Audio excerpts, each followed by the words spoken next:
যখনই তারা দেখেছে আওয়ামী লীগের প্রতি জনগণের সমর্থন তারা এতটুকু কমাতে পারেনি, বরং আরো বেড়েছে।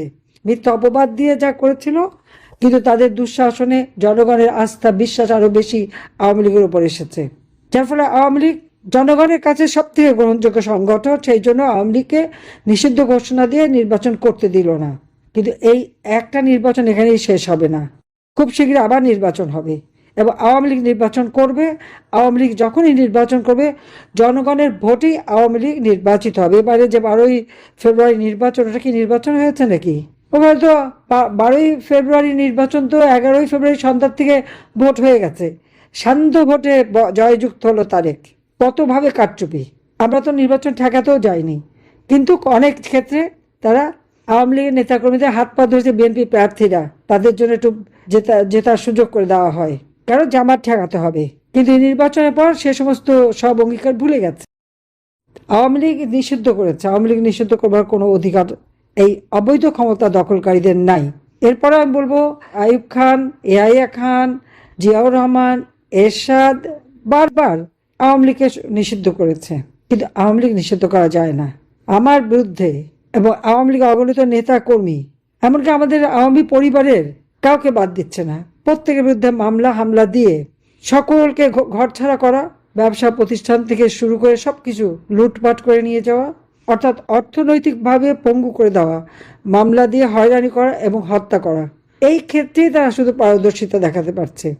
আর যে দেশটাকে আমি অর্থনৈতিকভাবে উন্নত করেছিলাম, প্রত্যেক ঘরে ঘরে বিদ্যুৎ দিয়েছি। আমরা যদি বিদ্যুৎ দিতে পারি, তো বাটপাটটাই পারলো না কেন, আর তারিখে পারছে না কেন? সেটা তো আমাদের প্রশ্ন। কারণ সবকিছু তো দিয়েছে হবে এবং সব রাখা ছিল, আসল কথা সব লুটপাট করে খেয়েছে।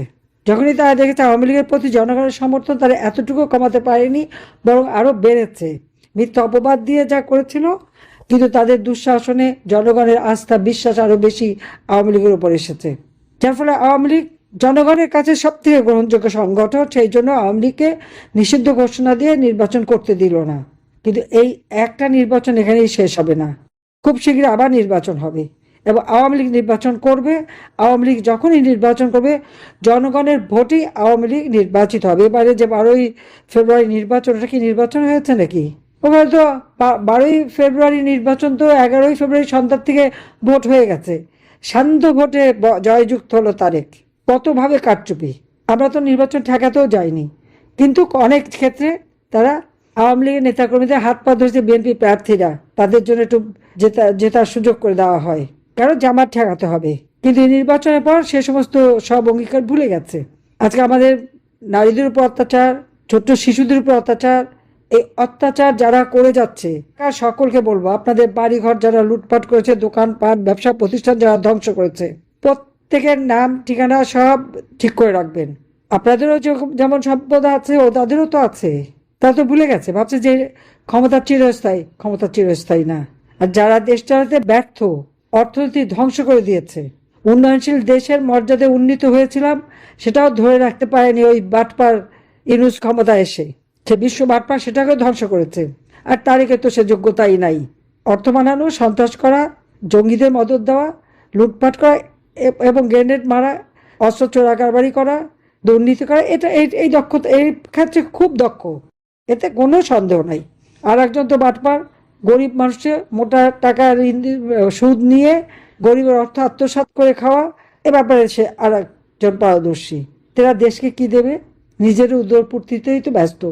একবার আওয়ামী লীগ এদেশের মানুষের ভাগ্য পরিবর্তন করেছে। ঘরে ঘরে বিদ্যুৎ দিয়েছে, চিকিৎসা সেবা জনগণের দোরগোড়ায় পৌঁছে দিয়েছে, কমিউনিটি ক্লিনিকের মাধ্যমে 30 প্রকারের ঔষধ দিয়েছি, ছাত্রছাত্রীদের বৃত্তি দিয়েছি, উপবৃত্তি দিয়েছি, গবেষণার ব্যবস্থা করে দিয়েছি, বিনা মূল্যে বই দিয়েছি, প্রত্যেকটা ইউনিয়ন পর্যায় পর্যন্ত প্রাইমারি স্কুল নতুন বিল্ডিং করে উন্নত করে দিয়েছে, 560টা মসজিদ আমরা নিজের টাকায় করেছি, পদ্মা সেতু আমরা নিজের টাকায় করেছি, অবকাঠামোগত উন্নয়ন করে সারা বাংলাদেশের চেহারা উন্নত করে দিয়েছিলাম। যারা বাংলাদেশে আসতো, ঢাকায় আসতো, বলতো আমরা কোথায় এসেছি, এটা কি বাংলাদেশ, এটা কি ঢাকা? বাংলাদেশের ইউনিয়ন পর্যায় পর্যন্ত, গ্রাম পর্যায় পর্যন্ত রাস্তাঘাট আমরা উন্নতি করে দিয়েছি, খাদ্যের সম্পূর্ণ করেছি, মানুষের কর্মসংস্থানের ব্যবস্থা করে দিয়েছি, কর্মসংস্থান ব্যাংক করে বিনা জামানতে আমাদের যুব সমাজ যাতে ঋণ নিতে পারে। ওরা ভয় ভীতি সৃষ্টি করে এবং এই মব সন্ত্রাস করে মব সন্ত্রাস মানে কি? এটা তো জামাত, বিএনপি, ইউনূস, বাটপার ইউনূসের সন্ত্রাসী। এই সন্ত্রাস করে একটা ভীতির সৃষ্টি করে তারা রাজত্ব করতে চায়। ভয়কে জয় করে সকলে ঐক্যবদ্ধ হয়ে এর প্রতিকার করতে হবে, প্রতিবাদ করতে হবে। আজকে যে বিদ্যুৎ নাই, বিদ্যুতের দাবিতে প্রত্যেকটা এলাকায় মানববন্ধন এবং সাধারণ মানুষ, কৃষক, শ্রমিক সবাইকে নিয়েই কাজ করতে হবে। একটা পর ইন্ডাস্ট্রি বন্ধ, শ্রমিক, লক্ষ লক্ষ শ্রমিক আজকে বেকার। তারা কি করে খাবে? চুরি, ডাকাতি, রাহাজানি, খুন খারাপি এগুলি তো বেড়ে গেছে। এগুলিকে নিয়ন্ত্রণ করতে পারছে না? পারে মানুষের জীবনে নিরাপত্তা দিতে, না পারে পেটে ভাত দিতে, না পারে যুব সমাজকে চাকরি দিতে, না পারে শ্রমিকের কাজ দিতে, না পারে কৃষকদের সাহায্য করতে, কৃষকদের কৃষি উৎপাদনে সাহায্য করা বা তাদের উৎপাদিত পণ্যের ন্যায্য মূল্য দিতে পারে না। জিনিসপত্রের দাম বেড়ে সকলের ক্রয় ক্ষমতার বাইরে চলে গেছে, তাও নিয়ন্ত্রণ করতে পারে না। শুধু নিজেরা কোথায় কিভাবে কোন কমিশন খাবে, কোন টাকা পাবে। বিদ্যুৎ দিতে পারে না, বিদ্যুতের জন্য তেল, এলএনজি, কয়লা সেগুলি কিনতে পারে না, কিন্তু প্লেন কেনে। প্লেন কেনার চুক্তি করে যাতে কমিশনটা ভালো খেতে পারে। এটাই তো এদের চরিত্র। কাজে এদের হাত থেকে আমাদের দেশকে আমরা রক্ষা করবই করব, আর সেদিন খুব বেশি দূরে না। কাজে আপনারা সবাই ঐক্যবদ্ধ হন।